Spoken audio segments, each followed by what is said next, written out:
Someone on the Swiss Micros forum ported the triangle solving program from the HP 42S to the C47 calculator, and they asked the question about improving the display of the calculated triangle.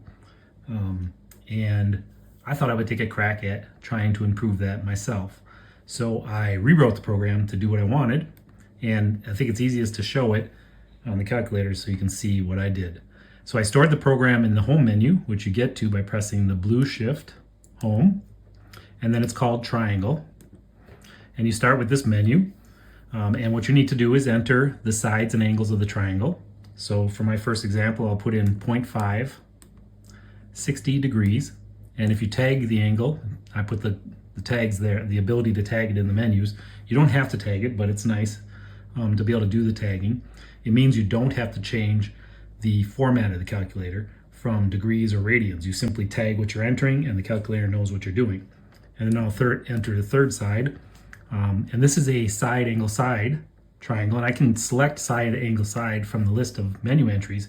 But if I tag the angles, I can also select auto instead, because the calculator can figure out what are the sides and what are the angles. So I press auto, and I get a message that the solution for the triangle is stored in memory. I can then recall any of the sides, so side 1, angle 1, any of the angles, by clicking on these 6 soft keys. I can also look at the perimeter of the triangle or the area of the triangle just by clicking on these keys.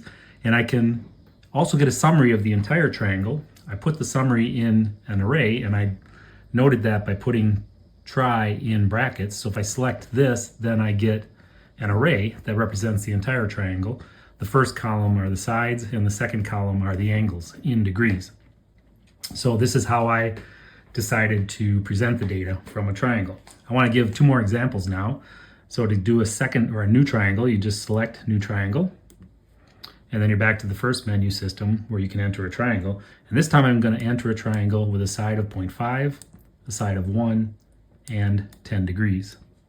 When I select auto this time, I get a message that there are 2 solutions, and both solutions are stored in memory. So I can press the try to get a summary of the first solution, just like before. And then if I want the second solution, I can press the second solution key. It doesn't change what's displayed on the stack, but it loads the second solution into the parameters in the soft menus. So now if I press try, I get the second solution displayed. And if I press exit right now, I can get rid of the message on top. I just want to do that. So the first solution is stored as a matrix. It's been pushed up the stack into the Y position. The second solution is now in the X position, and I can use the X exchange Y button to switch back and forth between the 2 solutions, so I can see what they both look like.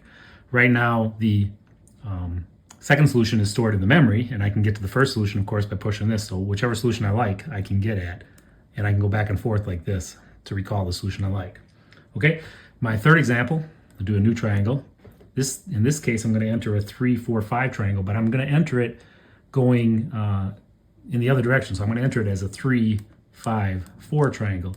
You can enter the parameters going clockwise around the triangle or counterclockwise. It doesn't matter.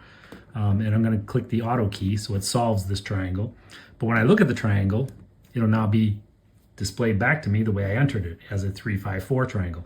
But I might, for whatever reason, want it to be presented to me as a 3, 4, 5 triangle. And that's just a mirror of this triangle. So I added a mirror and a rotate function. So if I select mirror, which is a double shift on the F5, and then say show me the triangle again, it now presents it as a 3, 4, 5 triangle, which is a mirror of what I had entered, in case I want it in that format. And if I mirror it a second time, and then look at it, I'm back to where I started. I can also rotate the triangle. So if I select rotate and then display the triangle, it's now a rotated version of what I entered. So these are the features that I put in the program. I had a lot of fun doing this. It was a little bit more effort than I expected, but it was pretty interesting to go through. So I'm putting it out there as open source, so anybody can have the code. You can modify the code. You can do anything you want with it. There's no strings attached. It's a nice example, I think, of how to write a program for the C47 where you use these menus as a way to display the data, and you use the menus as a way to enter the data. You enter the data on the stack and you tell the calculator what to do with the data. So it's a nice example from that point of view. I hope you like it. Thanks for watching, and we'll see you in the next video.